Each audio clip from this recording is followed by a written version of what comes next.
welcome to the Panhandle-Plains Historical Museum. My name is Deana Craighead and I am the Curator of Art here. Thank you for joining us. We're very excited to be able to offer up the exhibition and have the curators come and speak with you tonight. Before we introduce our curators and our speakers for the evening, I want to thank the Ladd family for contributing artwork to the exhibition, being the exhibition, and to thank them for their willingness to participate and collaborate with us and open their homes and their artwork to the museum. So thank you so very much. We really appreciate that opportunity. So yes, Amy, I see Amy trying to clap. Yes. So thank you so very, very much for that. In the name of getting on with the show, I would like to introduce our curators. First is Jon Revett, who is an Associate Professor of Art and the Art Program Director at WT. He is also the Doris Alexander Endowed Distinguished Professor of Fine Arts.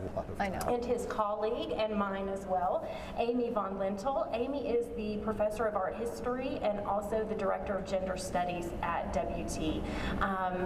Let me introduce my friends and my colleagues, Amy and Jon. We'll go around. I know. This is interesting. All right. Thank you guys for coming out tonight. We really appreciate seeing everybody out here. It's been a really great exhibition. We've heard a lot of good things about it. It was a lot of work on our end, but it's really nice to kind of be able to sit with it for time over a period of time. And so tonight we're going to kind of try to talk about some of the things that Amy and I guess learned from this experiment. I think that's something that's really interesting. This has been a really unique opportunity for us because it's something that not a lot of people get to do, where we literally get to go into a basement in people's homes and pull a body of work out and curate a show from it. And really one of the things that happened from this show was a lot of what I would call synchronicities or coincidences that kind of re-bolster what we're doing in our own kind of investigation and research. So the first thing we want to talk about is where we found a good chunk of the paintings. We're in the basement of the Paramount building in downtown Amarillo. Not all of them, some of them were in the houses of the Ladds, and thank you for letting us come into your houses and get them from you. But a huge chunk were in the basement.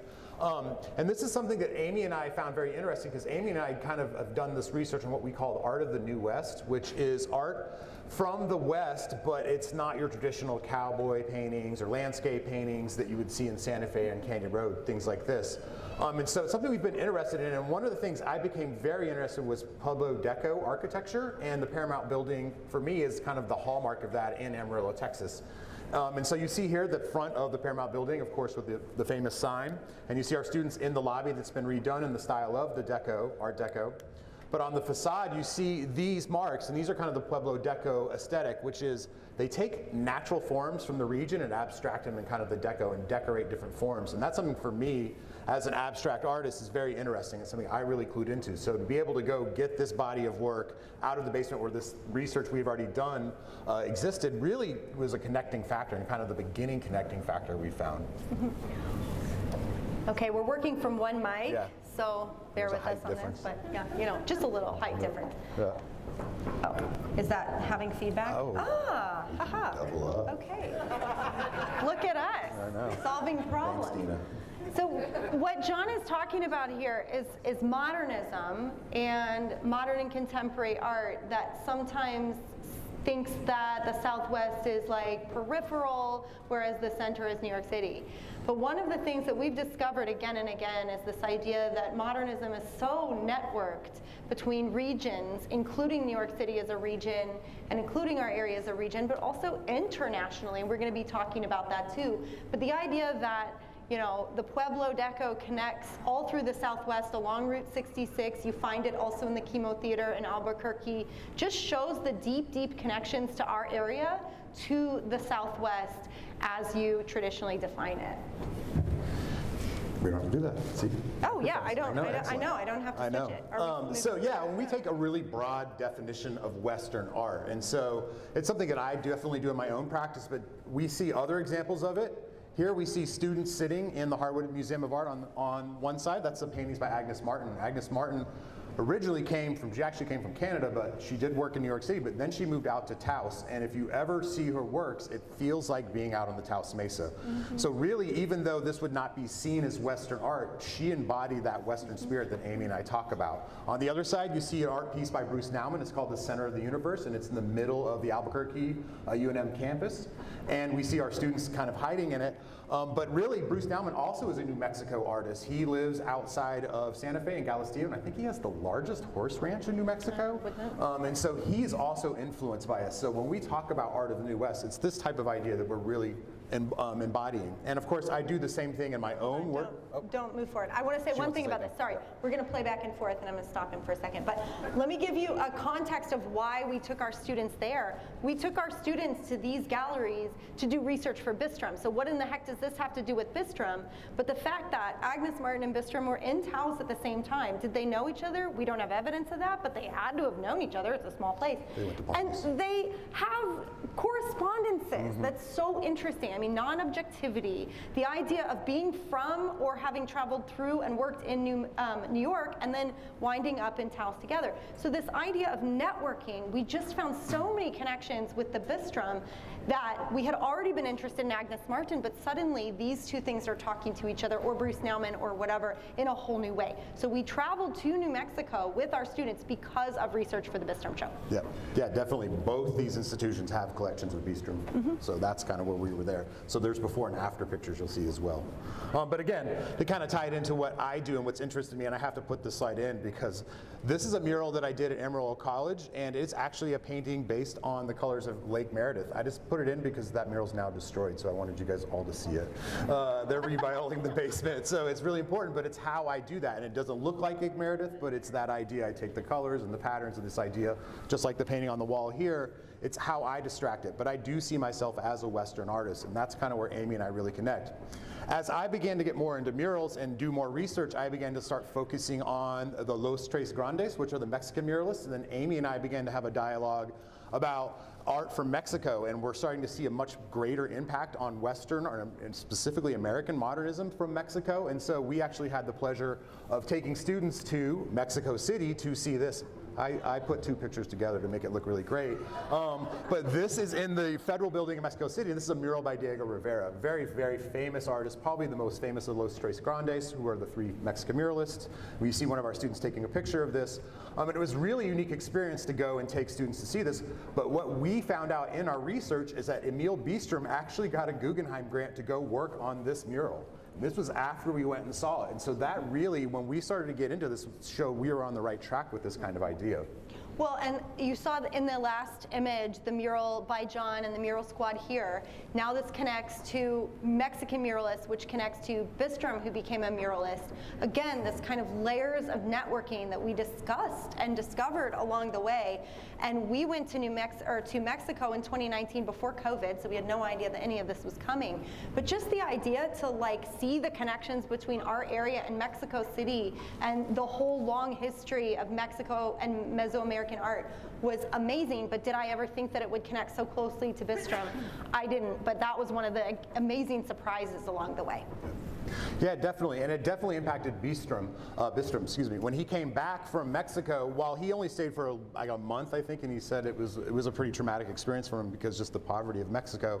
But he came back and really took this idea of these mural projects, and we see kind of how that influenced him and Bisstram's own mural projects. Here we see a mural on top, which originally was in the Roswell courthouse, and it's now a federal building in Albuquerque. We saw the corner of it when we went this summer, and then we almost got arrested. But it was really wonderful. And then this other building are in the Taos County Courthouse, and those are three murals that Bisttram did. So he was definitely working in that kind of public art style. These are on canvas, but he actually did do some fresco, so he learned something from Diego Rivera. But he even took a little bit more from Rivera and kind of borrowed Rivera's style. These are two paintings by Bisttram. One is from the Albuquerque Museum, the other was in the Dallas Museum of Art. And so you see him sort of building on that style, the influence it had on him, that Guggenheim grant that really helped him kind of crystallize his art practice. But we really don't want to talk about his figurative work because that's not the point of our show. Well, and what this shows is that he had such a long career, right? He was working in the 30s with Diego Rivera. He was a figurative artist. And then over time, when modernism shifted and became more non-objective, he shifted too. So this idea that you can even study the history of modernism through the shifts of Bisttram's art. Now, we don't have a lot of representative examples. We do have a lithograph in the show that shows you his figurative work that's earlier, and I'm glad that it's in there, and it also dialogues with our students' work that was printmaking in response to the non-objective work from later. But I think that what's so rich about this is that you can learn about Bisttram, but you can also learn about the history of art, the history of modernism, the history of American art, the history of Southwestern art, the history of the art of the Americas. Remember, America's not just US. So it's very rich for me. Yeah, and really what this does also is show that Bisttram was absorbing things. He was a relatively untrained artist. He learned, he had talent. He actually was a street fighter, a gangster kid when he came to the United States as an immigrant and like fought on the streets of New York City, like Gangs of New York style. And then he learned that art is a much easier way. You don't have to fight as much as an artist. And so he really got into it. So you see him starting to absorb other styles and other ideas. And that's kind of where we started this idea of this collection or this exhibition we put on. You know, we see some of the works, and we see this piece here by Bisttram that is in the gallery, and then we see a work by Mark Rothko. And you can see there's a lot of influence there, non-objection happening, color palettes being used as kind of ethereal quality.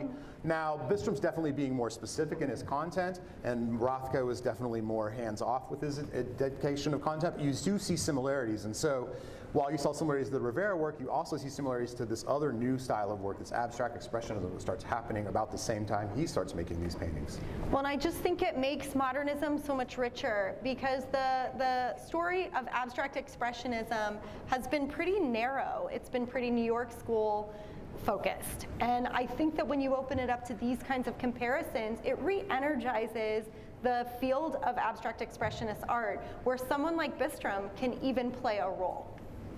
Yeah, definitely. And again, we just kind of made a lot of comparisons to some of the work, but one of the things we try to ascertain is he's not really copying. We want to kind of suppose that he's actually just working. There was a large group of artists working in this style, but again, there are very strong similarities. You see Jackson Pollock on one side and the Bisttram painting, The Path, and that's in the other gallery as well. And that splatter paint is very similar, and there's a technique there that's happening, but really, this is where I became very interested in this kind of process because well, you think that he's kind of biting off Jackson Pollock. Jackson Pollock was world known. He was in Time magazine. He was on the cover, everything. But Bisttram was doing this parallel, not as a result of. And here's how I kind of know this. So you see here Jackson Pollock flinging his paint, very famous picture by Hans Newmuth, that kind of practice. Well, you see next to him, this is David Alfred Siqueiros, who is the other one of the other Los Tres Grandes, Mexican muralists. And if you notice on the bottom, those cans of liquid paint. This is enamel paint, nitrocellulose enamel, that Siqueiros actually pioneered. And there is proof that Jackson Pollock in 1938 went and took a course from Siqueiros and learned how to use this paint. Bisttram also was in LA, not the same time, but shortly after Siqueiros, and learned about this paint. And actually, Siqueiros learned about this paint from LA because nitrocellulose is also how they make film stock. And both Bisttram and Siqueiros were in the film industry. So what you're seeing is that while people could look at this and say, Jackson Pollock, oh, he's stealing from Jackson Pollock, actually he's learning about a material from an artist. And Jackson Pollock sort of forgot to mention the Siqueiros part. Yeah, right. And this actually comes out of an exhibition that I saw in New York City, and I actually changed the slides on you guys, I didn't tell you this. Okay. I put a new painting in. I'll make you go back if I want you. That's okay. So I put this painting in, and this is a painting by Siqueiros in an exhibition called Vida Americana at the Whitney Museum of Art. Literally the day before COVID happened, I went and saw this show. Actually, as COVID was happening, I went and saw this show. New York was shutting down. It was shutting down. It was the last museum. But what you see here is the use of that enamel paint, and he's able to create these textural forms. And what Siqueiros liked about the enamel paint was how he could attach to the concrete, because he was a muralist, but he builds these really rich textures. And that's what he was talking about, and he liked the versatility of the paint, and that's what he taught Jackson Pollock. They were flinging paint, they were spraying paint, doing all these types of things. And Bisttram really got also into the idea of the pouring of paint, which we see in this painting here. This is composition number 10. This is a piece that's not in the show, and as you can see why, on the side you can see the results of the pouring of paint, but you can also see chips. Bisttram was a pretty loose and fast painter, meaning he really went fast, did a lot of these materials together, and so sometimes they didn't work as well as we had hoped. He's also working on masonite, which is very experimental ground at the time. You actually do have to prepare it very well, but as a painter, this is what I love, like learning how the paintings are made. So what you're seeing here is Bisttram taking this idea that Jackson Pollock made famous, but he actually learned it from somebody else and making it his own, and that was something we really enjoyed. Well, and the Vita Americana show was really cutting edge. So when Jon was saying that he was in New York City seeing this show in March 2020, right before everything shut down for COVID, what that show argued is how much influence the American history of modern art has from the Mexican muralists and other Mexican artists, right? So this idea of North American art being much more interconnected than we think. And Bisttram is yet another role that could have made his way into that catalog and didn't, but they didn't have an eye to the Southwest as much. So this idea that they opened up the conversation about the influences of someone like Siqueiros and someone like Diego Rivera on the New York school, and then we discovered that Bisttram was part of that story too. So all of this is kind of coming at a moment when we're rethinking some of those traditional narratives of who did what and how, and it's always more complex than the history books tell you. No big surprise there. Yeah, I think the point here is that this art movement and the group of painters around Bisttram were really just as cutting edge as the New York school. Yeah. They just didn't have a Clement Greenberg at their back Yes. pushing this and putting it into the public. And again, I told Amy the statistic the other day, the population of Brooklyn is larger than the population of New Mexico. So there is a little bit more about access to people.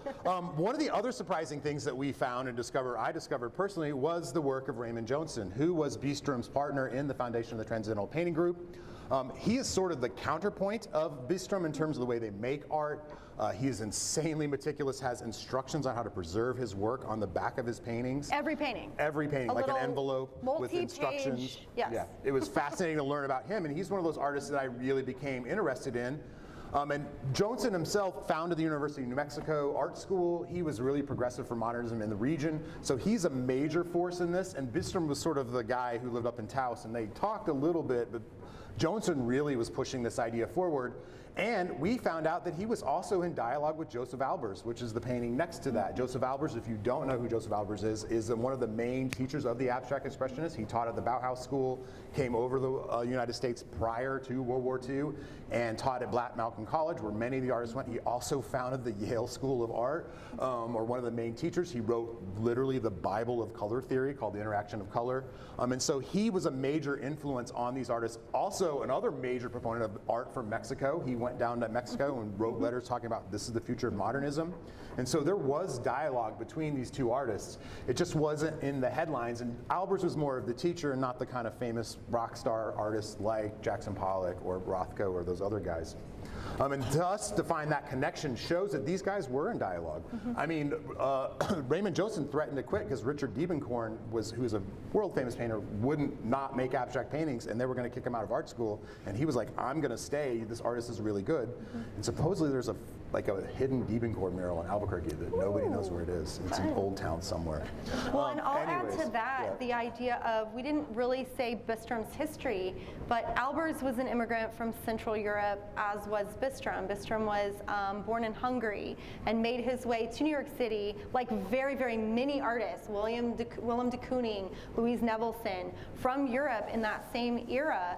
And then they made their home in New York City, but a lot of them decided to also branch out from New York City, and whether they went to Black Mountain College, which was in the hills of North Carolina, I think, it's like pretty rural, or coming to Taos, and there's reasons for that. I'm interested in why somebody chooses not to live in New York City, but moves to Taos, like Agnes Martin too.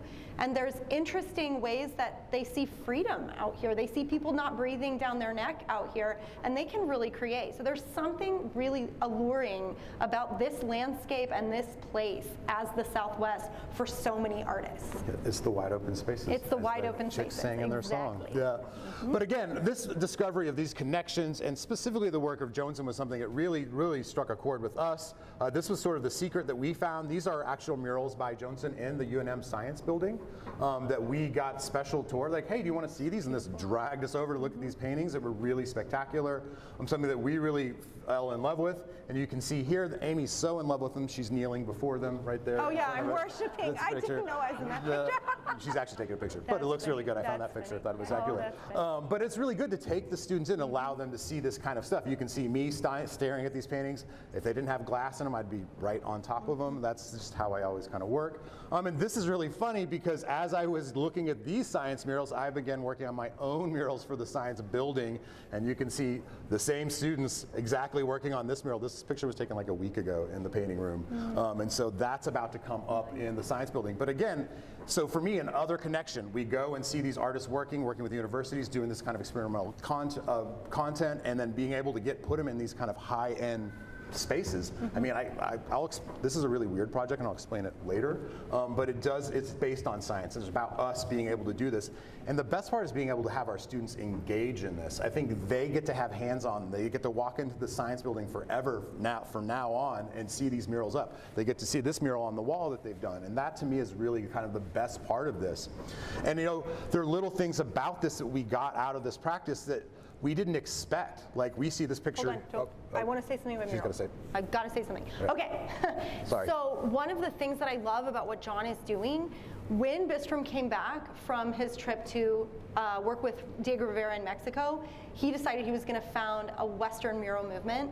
Well, guess who's creating the legacy of that Western mural movement right here, right? So this idea of Bisstram's legacy is being lived by our students through Jon with the production of more murals in this area. So I don't think that that can be underestimated, the value of that, like the connection of Bisstram's vision in the 30s that's continuing today in 2021. Yeah, it just makes sense to us to do this here when we have these students who need to go to work. And I think, again, it validates, you know, choosing to be an artist in Amarillo, Texas is sometimes a difficult choice. But I think it really helps them understand and bring this home. And again, the ability to have them do this.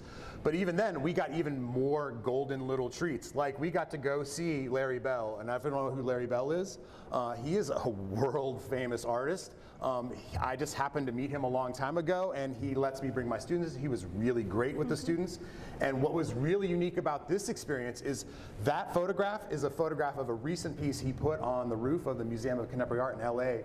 And literally the day before he went to his studio, he was in Forbes magazine about that piece. So again, to have our students be able to read that article and then meet the artist who is making this is a unbelievable, undeniable experience that they realize that are on the right path.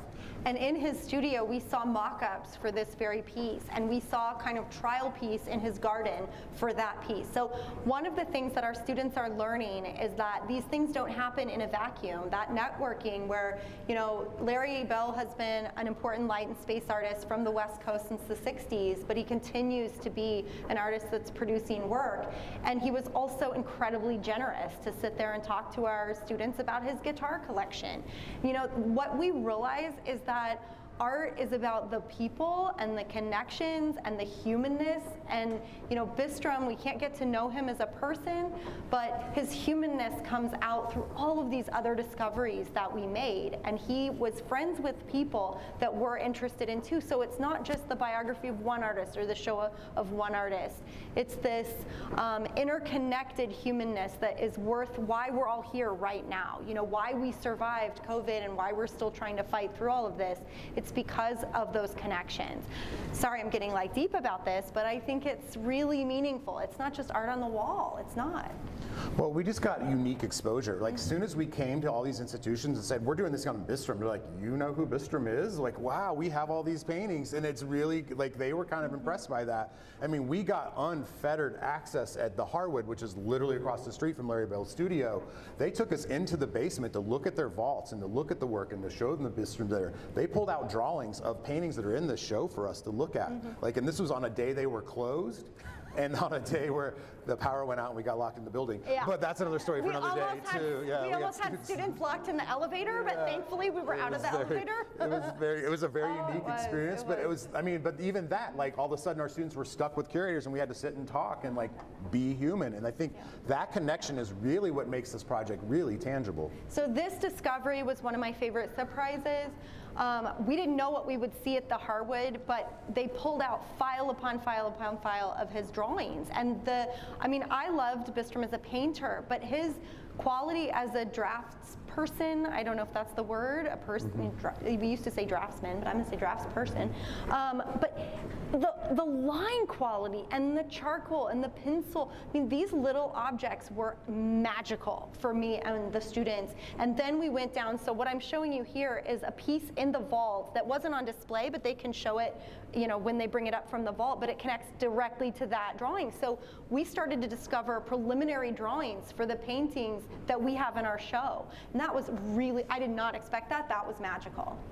Yeah, it's just a really great experience, and to see how it impacts them. I mean, again, you know, I studied a lot of my art history living here, and so you read it in books and you learn things, but the ability to study something and then see it in person is a life-changing experience. And the other thing that also happened, literally the day we got to Albuquerque, they opened this show, which is the Transcendental Painting Group show. So it's just this kind of weird connections we have. And again, to walk into a museum, we've been studying this, Amy, you've done 2 classes, I've done a full class on this, and to walk into the museum and see a lead painting by Bisttram right front and center, one that they've studied, you can't beat that experience. That's something that, you know, we would not be able to do if it just wasn't this kind of unique experience we had for our students. So the Transcendental Painting Group, for those who don't know, was really alive between about 1938, 1941, 42. So it was an earlier moment for Bisttram. He was a foundational member along with Raymond Jones, and you might know Agnes Pelton, but they were really interested in theosophical art, spiritual art, non-objective art, and that's what this show is about, that moment in time. But it connects to a lot of our paintings. You can even see the rainbow, the use of the 7 colors of the rainbow that she returns to again in the 60s, which to us looks like hippie psychedelic, but he'd been thinking about that rainbow philosophically and theoretically for years. So I mean, these paintings glowed from the walls. I cannot tell you how magical this is. I think it's up in Tulsa right now at the Philbrook, if I'm not mistaken, but do the drive, go see this work. It's going to travel around to a number of museums, and go to the next image and you can see, I mean, there were so many of these paintings, and they did it based on, I don't know how many members of the group, maybe 12, something like this, but you could see each of their works and all of their different approaches and all of their different styles, and it was, I mean, I could not have produced a better classroom experience for my students if I had dreamed it up just out of nowhere. And then the one on the right, I will tell you what that is before Jon says his part, but the one on the right is actually back at the Albuquerque Museum. They pulled things, they were closed for COVID, so they hadn't been open, but they let us come in and pulled stuff out of their vault so that we could see some of their Bisttrams in person. That's another piece that's from that Transcendental era. It's an earlier era, but it connects to some of the pieces, like the string pieces, the God's Eye view in our work, in our exhibition. And so the point here is that our pieces are so interconnected to other things that we have found in the world because of this travel. And the travel was made possible because of funding for this exhibition. Like, our students were funded to get to do this. So it was a really, really important experience for our students. Yeah, I mean, and the thing I've heard, and this is not just from students, but from other people who've seen the show, the paintings are fresh. These paintings are from 1936 and 1938, and they feel cutting edge.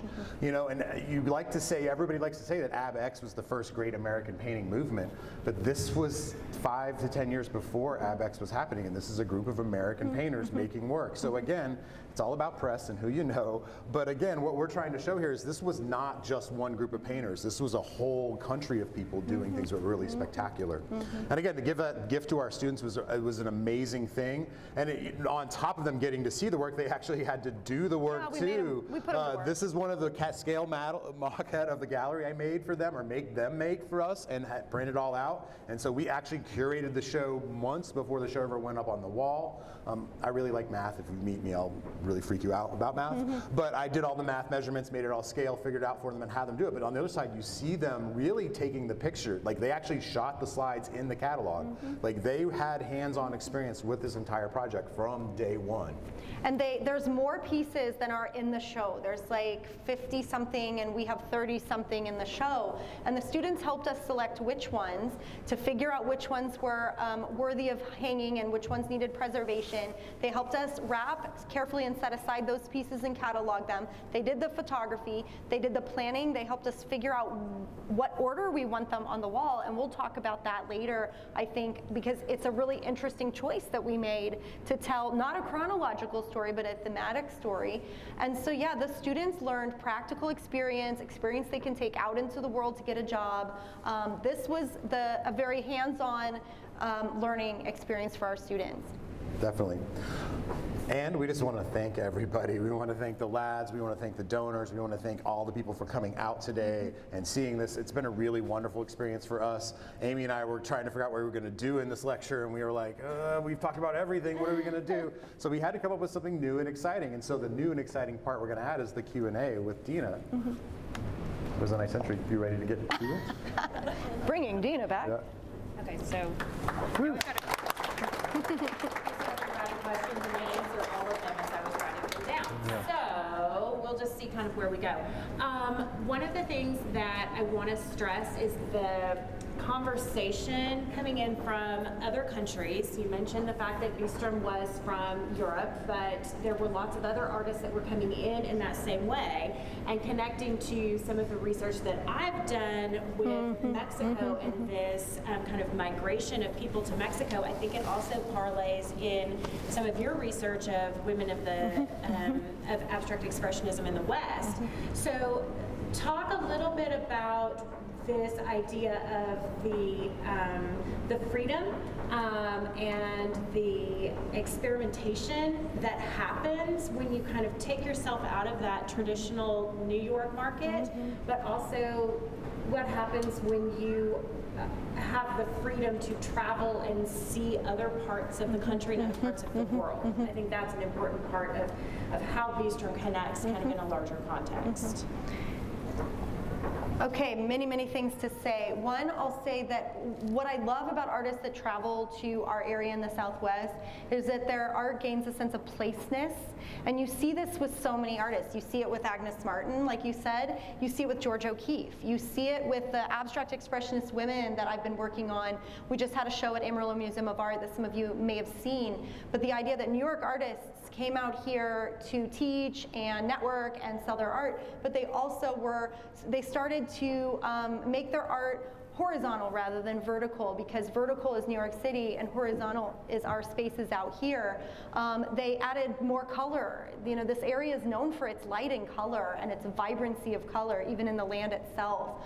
So those changes, I think, are really important, and I think Bisttram, too, absorbed his place, and his art is about the West and the Southwest, even if it isn't literalized. It's not a picture of a ranch, but it's the idea of the light and space and freedom that we have.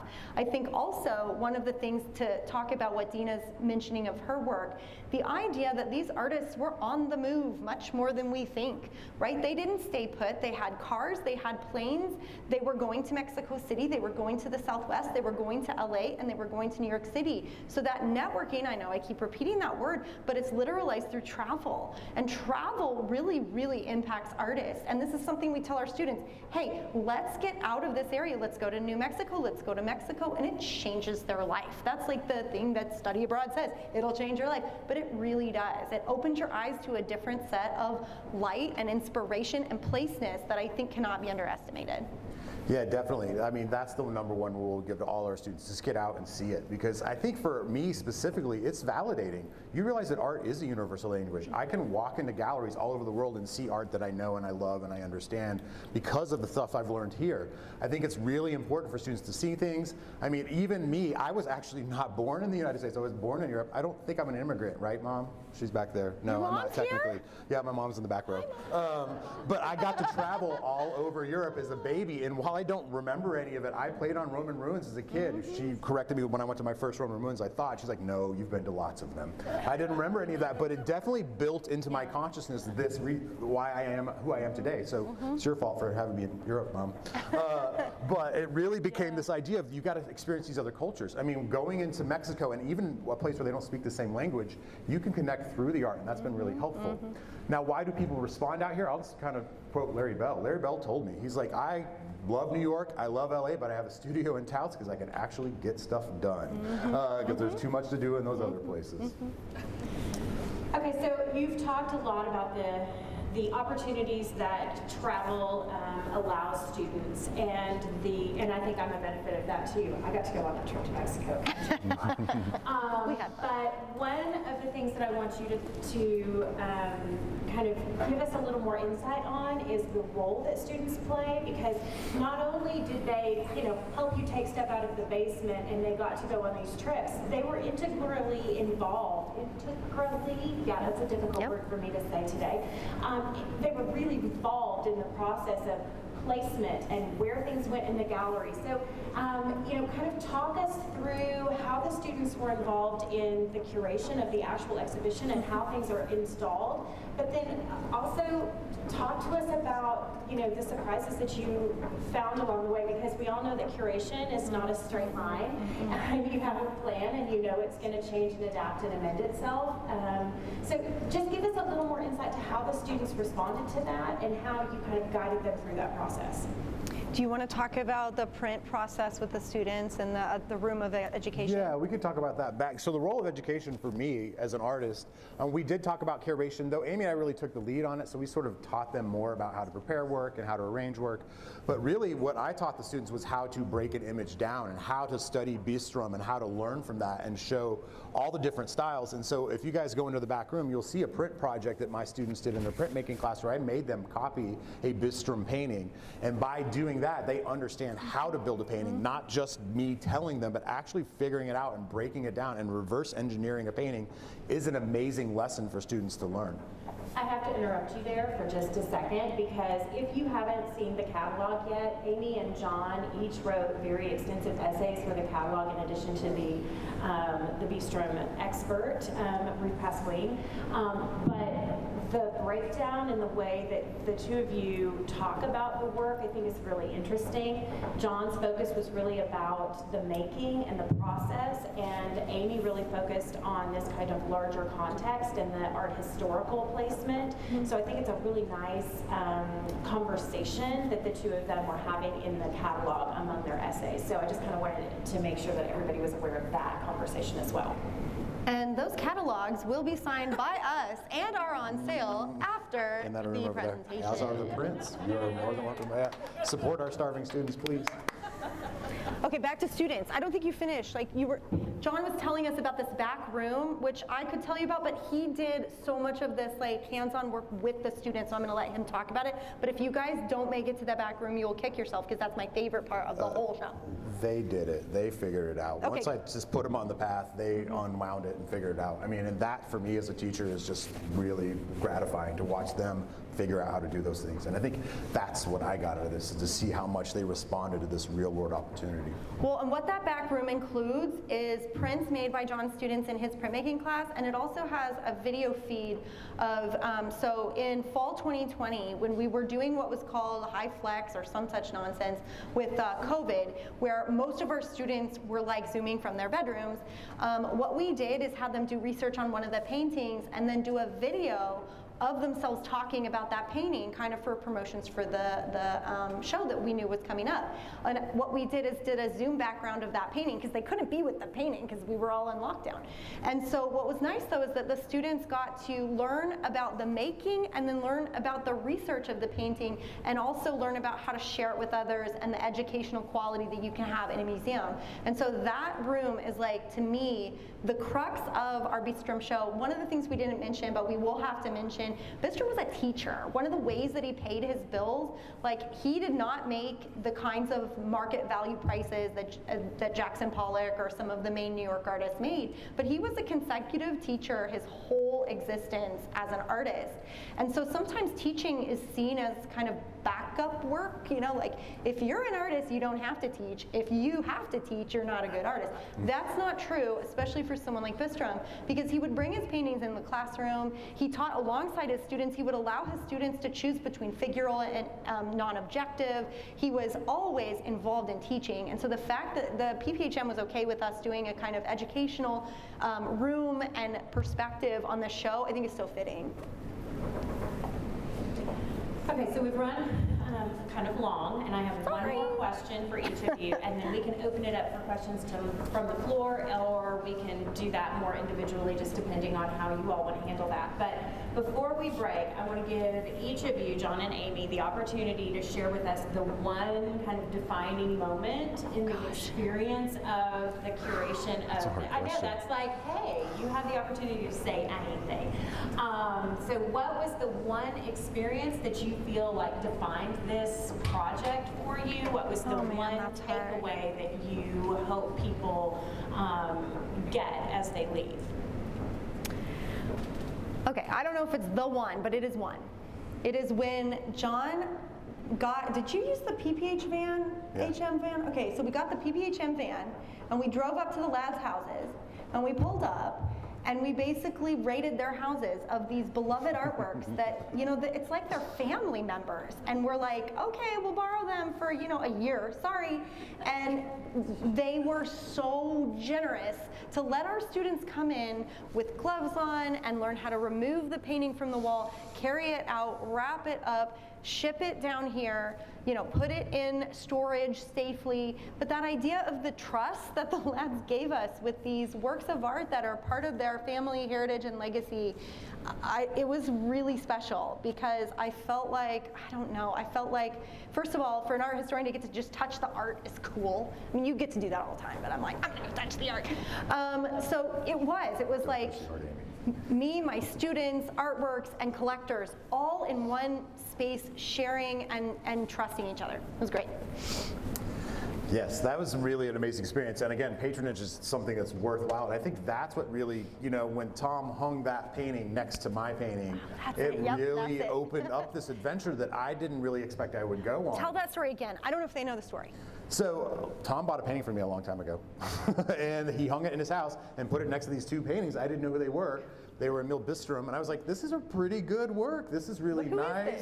Yeah, this is really interesting, and I didn't think much about it until I walked into the Phoenix Museum of Art, and there was a huge Bisttram behind the desk, and I was like, oh, whoa. I think I was the one who got lucky. I think what's going on here, this is really amazing. But that adventure has taken me to this place, and to study the work of this artist who is incredibly diverse. In the art world, if you don't know how the art world works, you make a specific style of work. Like, that's how you get galleries. If you change your style of work, you'll lose your galleries. It's just how the art world works. And to see Bisttram, who just didn't care, made his own work. I heard he had 3 easels going at all times, one with a figurative piece and 2 other experimental pieces going at the same time. And so that ability to watch an artist who had this lifelong, healthy career was able to bounce back and forth and paint what he wanted was so liberating for me. Doesn't mean I'm not going to stop making pattern paintings, but it is still something that it's really good to see that an artist can function in the way that they want to. And that was very validating. And I think being able to share that with my students and with you guys was really the best part of this whole show. Fantastic. Okay, so one more just kind of comment on behalf of the museum. We do have I'm biased, but a very amazing collection of Texas and regional artwork in the museum. We have 6 permanent galleries. We have things that rotate in and out on a regular basis. And this exhibition is a departure, to say the least, from the path that we have taken at the museum. We do have a figurative Bisttram lithograph that you referenced earlier in your conversation. It's hung in the student gallery. That's part of our permanent collection, and that's kind of where we have been coming from for a long time as an institution.